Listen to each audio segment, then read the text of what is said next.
Okay, before I get into this next story, again, we don't know if this is true. It is alleged. I'm going to say it again, alleged. Allegedly, a male accuser has come forward in this Jeffrey Epstein debacle. Allegedly, his name is Sascha Riley. Now, this isn't new, but it is out and about going viral on social media. And I had to look into it a little bit only to find out that this person has been saying this for quite some time. So it's not someone who just came forward today. I want to be very clear about that. But this is the first time that I am seeing that there's a male who is accusing Epstein and others, we'll get to the names, in this Epstein debacle. Now, some are even wondering if Sascha Riley is a real person. Let's walk through this together, ladies and gents. This was shared by Boston Smalls. There's a link I'll put in the comments. It's a link to a Substack of a supposed victim of Trump Epstein ring, allegedly. Sascha Riley claims he was abused by Trump, Epstein, Lindsey Graham, Andy Biggs, and Clarence Thomas. The alleged abuse allegedly happened when he was between 11 and 14 years old. It's all audio recording of his testimony, and he goes into great detail. Sascha Riley went on to become an Iraq War veteran. So here's the picture that is shared here. And I'm not sure if everyone has even heard of him before, because I just heard about this just recently. So let's walk through this together. Yeah, a male, right? Yeah. Let's go on a little bit more here. This woman kind of does a backstory about this, about who his adopted dad was, and gives the backstory. And then I'm going to show you his account and some of the things that he shared as well. And you're going to hear that audio recording. So shout out to her, because I thought she did a pretty good job summarizing this. Let's get into it. Sascha was born in 1973. His birth name was Manuel Sascha Barros. He was adopted when he was 4 into what he says was a trafficking network. The man that adopted him was a pilot. His name is William Kyle Riley. We will show you this as well from his social media accounts about the adopted dad. Okay, and that is the man that raised Sascha Riley.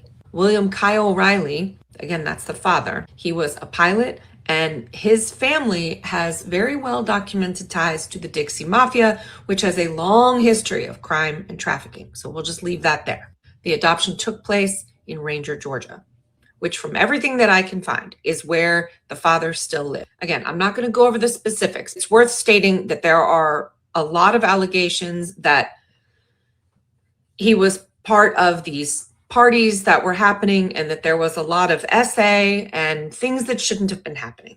So around the age of 18, he joins the U.S. Army, serves honorably, earns decorations, and somewhere around 2008 at Fort Carson, a fellow soldier was caught with child porn on his laptop. And some of that material included videos of Sascha Riley. So did everybody hear that? So Sascha Riley is alleging that he was in some of these videos. Now, we have all heard some stories. And again, this is someone who was willing to testify. I'm starting to wonder some things. Again, we don't know. We don't know if this is 100% true or not. So I have to say allegedly. But if he offered to testify, why wasn't he allowed to testify? I also don't remember seeing him present with any of the other Epstein victims when they came forward with Marjorie Taylor Greene, with Ro Khanna, and with Thomas Massie. And part of me wonders if there are some that maybe just haven't been vetted, and so they have not been included, or if there are some that they just don't want included because they can't confirm their story. I don't know. But that's why I thought this was new until I looked further and realized, no, they've been claiming this for years. So how is it that this person was overlooked? And I'm wondering, is it because he's a male? So the people in command brought it to his attention and asked him, is this you? And he said, yes, it is. It's important to say that even all the way back then, that was almost 20 years ago, those people were aware that these were children in a child film. If you've made it this far in the video, please put the words "we want the truth" in the comment section, like, repost, and follow for updates. In February 2023, Sascha starts to speak out. Major, just little posts on Twitter. He referenced Epstein, he references the parties, he named names. He didn't have a big following, so it doesn't go viral, but it's there. That's the point, okay? It's documented, it's consistent. I have to pause here because another thing that stood out to me is that he named names. And with some of the other accusers, we haven't heard any names. So it is interesting to me that he named names. Let's continue on. That because there's a lot of talk that he came out of nowhere to affect the 2026 midterm. No, he's been talking about this for quite some time now. And I think it's important to say that he has been as transparent as Saran Wrap, posting everything to include his adoption records, all the contacts that he's had. We'll get into more of that in a second. And for 2 years while he was doing this, nobody reached out to him, no law enforcement, and he repeatedly said that he was willing to testify under oath. And he was basically calling out the systemic failures about statute of limitations, that there was this huge system of people who were basically covering it up. And still no response until the summer of 2025. After Epstein-related documents surfaces, the FBI reaches out to Sascha Riley. Of course, he responds immediately, providing records, notebooks, testimony. For the first time in his life, there's someone in an official capacity who's listening. But of course, no investigation followed. So in September of 2025, Sascha proactively reaches out to Democratic aides on the House Oversight Committee. He travels to DC. He handed over both physical and digital evidence. He offered a polygraph. He offered sworn testimony. And then he did something that most survivors could not probably ever stomach doing.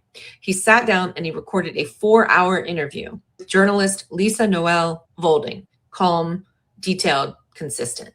It's released publicly. No monetization gimmick, no hiding behind a paywall, no anonymity. Right. There's no charge. Anybody can listen to it. And that's another thing.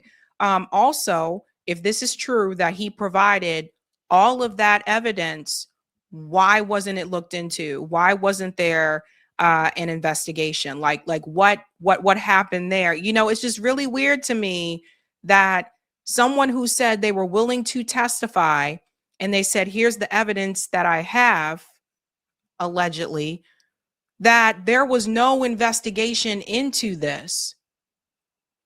And one of the names that was mentioned was Clarence Thomas. Now, let's all remember, back in the day, there was a woman by the name of Anita Hill. Anita Hill testified in the Senate. Joe Biden was one of those people who was on the Senate. We got to go back to all this because I'm just trying to show you a pattern. Anita Hill testified, and she said that Clarence Thomas should not be sworn in as a Supreme Court justice because Clarence Thomas sexually harassed her. Here's the kicker. Anita Hill had actual evidence and witnesses. However, her witnesses were not allowed to testify. Do you know why? Because Joe Biden, who was the chair on that committee at that point in time, would not allow her witnesses to testify. Clarence Thomas was sworn in. Of course, more recently, when Joe Biden decided to run for president, he contacted Anita Hill to apologize. What's that all about?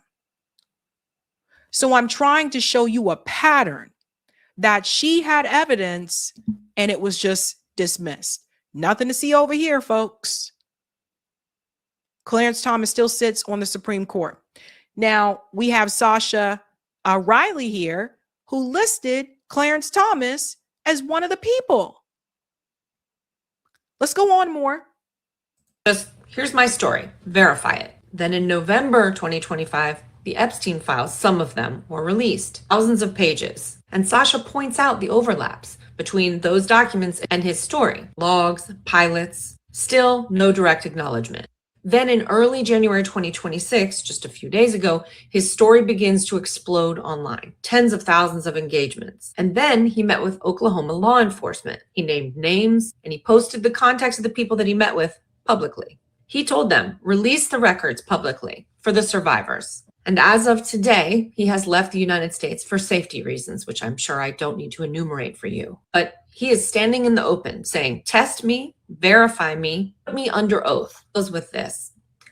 I know that there are a lot of people questioning the veracity of this story, and that's fair. There are a lot of atrocious things talked about in those interviews, but I think it's more important to focus on the touch points, right? Because until you get some kind of documented credibility, which can only be verified by the timeline and the touch points that can be verified, legal records, police reports, etc., until that happens, it's all speculation. And yeah, that's important. I'm glad she did say that. Again, allegedly, we don't know for certain. So I'm glad she's protecting herself by saying that there. But I do want to show you a couple of things about this. So I did go to Sasha Barros' X profile here.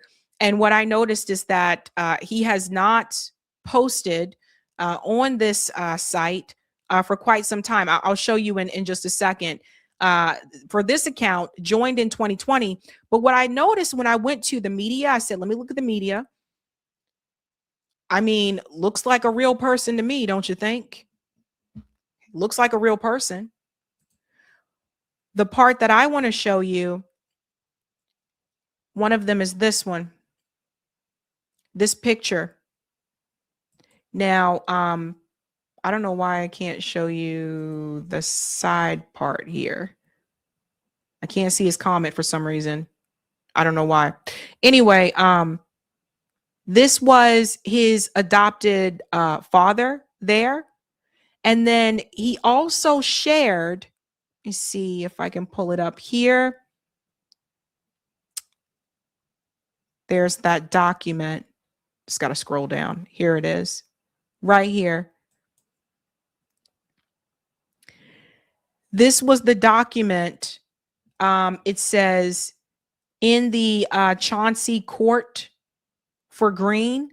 So this was his adoption papers to show you that that was his adopted father. It's tiny. I know you guys can't see it, but it says William K. Riley and wife. And here's his name here versus Manuel Joseph Barros. So I don't know why I can't see the comment here. Oh, maybe if I just go here. Here it is. Here's my adoption papers. My POS adoptive father's name is William Kyle Riley, lives on Redbud Road, Ranger, Georgia. One of the, we'll say videos, because YouTube, that they made me do is called Betty Davis Eyes. It's online. My old Army buddies used to give me a hard time about it. Let me pull this out here. Let's come back to the other one now that I can see the comments. There was another one here. This picture I was showing you. He said, I was adopted. My adoption papers are in the media. My dad, William Kyle Riley, pictured below, adopted me to abuse. I was abused physically, sexually, and emotionally by both him and his wives, one of whom, Lynn Riley, killed herself, allegedly killed herself when I started talking about it. So if you look at that profile now, though, scroll back up here. If we go to posts, the last post was made in 2023. So no longer active, at least on that account there. This is the account here that's telling everybody. Another one. People are saying, who is Sascha Riley and why is the alleged Epstein survivor's testimony audio going viral? Yeah, that's what I was saying. Like all of a sudden, this was like trending, and I'm like, okay, where did this come from, right? And Sasha Baron, I would imagine, probably like to that point left the country because somebody was watching him. You know, we're talking about somebody's watching me is the theme. Someone was watching him. Now, I can play a little bit of the audio. I can't play all of it, obviously, but I'm going to play a little bit of the audio here so that you guys can hear some of the things that he said. Here we go. Maybe I'll put the captions up for you guys too. But I can tell you that some of them are extraordinarily horrible. I can give you one instance where they were filming us. It was me and a girl that I knew that I had been trafficked with in other venues. And while we were filming, they came in and shot her in the head. So killed her, obviously. So that would be... Was that the runaway? That was another girl, and I can't even remember her name. Yeah. The runaway was tortured to death in a duplex in Enterprise, Alabama. So that's one of the things that is alleged. And again, this is an audio. It's not a video of this person saying this. So again, we always have to say, you know, allegedly. We don't know. Like I said, like Sascha Riley's claims are not included with the other Epstein victims. And that is something that people are pointing out is, okay, that's a red flag. Why wasn't he included to be a part of that as well? But then there's also the claim that he said he was willing to testify and that there was no investigation that was, you know, led into this after he supposedly brought forward evidence. So I don't know. But one thing I'll show you here, if we go back a little bit, and just pull this up here. I wanted to show you the names. If I remove the captions here so you can see it. Yeah, it said he's named names and these accounts have been given to Democrat Oversight Committee. So here are the names that were named: Donald Trump, Lindsey Graham, Clarence Thomas, Andy Biggs, and Jim Jordan. Now, Jim Jordan, I don't know if everybody knows this. Remember, Jim Jordan was accused of covering up the assaults that took place in Ohio. Does everybody remember he's a trainer, a medical doctor? Everyone remember the guy, he's in jail now. Remember that the guy who was with the gymnast? And the gymnast came forward years later and said that he was abusive towards them and stuff like that. Well, you know, a similar situation that was happening in Ohio. And people said that Jim Jordan knew about it and did nothing about it. So I don't know. Allegedly, Larry Nassar. Yeah, Larry Nassar. Thank you so much for that, Eric. That was the guy who was the gymnast doctor. So it's interesting that his name is mentioned here. Now, because no one can physically see Sascha, because we have these pictures, you know, but nobody is talking to him face to face. It seems like there's no interview with him face to face, at least as of recent. So people are saying they do not know if this is true or if he is telling the truth. I honestly don't know, but I do find it interesting that even though he put this information out there a couple of years ago, why is it all of a sudden people are learning about it now? And that, I think, makes me wonder. You know, all the Epstein talk that we've been discussing on the show about these the underage girls and the way that they were treated. You know, I think I made a mistake by not also mentioning that this happens to males too. It doesn't just happen to underage girls. It also happens to underage boys. And for whatever reason, it seems like to me, when these things do happen to males, it doesn't seem to be looked at the same way as when it happens to a female. And the way that I see it is that abuse is abuse, and it's wrong. It doesn't matter to me if it's a female or a male. And I also feel like this could be part of the reason why you're less likely to see any SA victim come forward, but you're even more less likely to see a male SA victim come forward. I think this is part of the reason. So I don't know, you guys. This one's very, very interesting. And I think that, let me see if I can show this other part. So he alleged that one of the other people that was with him, which was the runaway, he alleges that she was shot in the head. I think we can play this part. We can't play the whole thing. File ring, different layers of parties. Yeah, but it's a whole bunch of people. It's just Yeah. that from my childhood perspective, what I saw, or what I thought that I saw, was he was the big boss. Donald Trump was the big boss, and then Epstein was like you said, like the manager or something. And then you had lower level people like my dad that kind of went out and found girls or coordinated, at the ground level of things. Yeah. So in terms of even Epstein himself, he just sought out people like my dad that would sell, their adopted child, their actual child, or whatever. So those are the different layers of people. Yeah. Yeah. So again, because we can't see him, you know what I mean? You can't see him. You don't know for sure. I'm curious what Whitney Webb thinks about this, if she's looked into this one as well. We just don't know. But I did think it was important to share this with you guys, the possibility that a male could also be involved. And here's the other thing. Here's why you're not getting to the bottom of this as well. I wanted you to hear what Pam Bondi just said at the Israeli American Council recently. And I'm going to show you what Miriam Adelson said as well. Listen to this. I want to tell you a story right here in Florida. You probably heard of it. It's not a crime of great violence, but in my opinion, it's a crime of great significance. I give college presidents my personal cell phone, and I say, if you need anything, call me. My phone rang one day. I was sitting in the office, and it was the president of Florida State University. And he said, something just happened.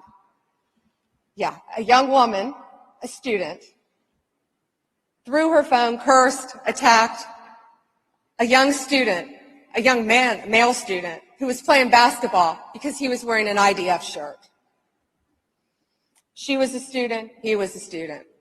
I spent the next few hours on the phone. I called my U.S. attorney, I called the state attorney, called law enforcement, and I guess she saw it went through the system as it should, and she now is kicked out of Florida State University.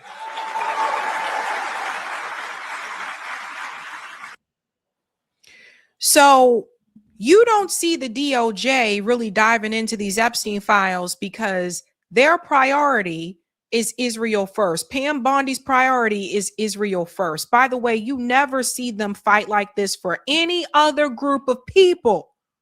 None. You don't see it happen.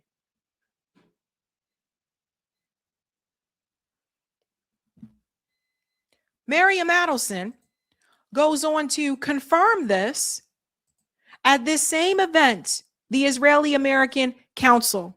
See it for yourself. Under her leadership, the Department of Justice has made combating anti-Semitism a top priority, especially in response to the alarming rise in incidents following October 7. So Miriam Adelson just confirmed that the DOJ's top priority is combating anti-Semitism, not locking up Epstein's buddies, not finding justice for Epstein survivors, not any of that. not trying to track down serial killers, not any of those types of things. The number one priority for the DOJ, according to Miriam Adelson, is Israel. And if the number one priority for the DOJ is Israel, and we all know that thanks to Virginia Giuffre and her book, that Ehud Barak was one of the people she alleged that abused her, was one of those perpetrators, then you got your answer. They're not going to go into the Epstein files the way that they should, not just because there's billionaires and rich people that are tangled in there, as Donald Trump said, his friends, but also because there's Israelis that are also mentioned.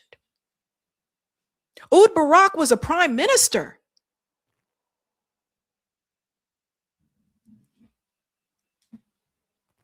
So there you go, ladies and gents.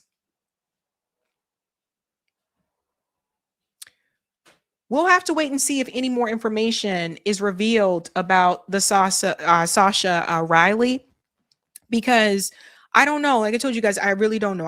I don't want to sit here and say, yes, this is 100%, because I don't know if that's 100%, but I do find it rather interesting.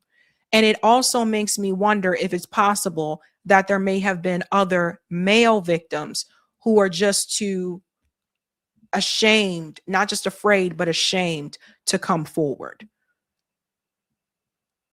Hey guys, this was a Sabby clip. If you like what you saw, hit that like button and subscribe.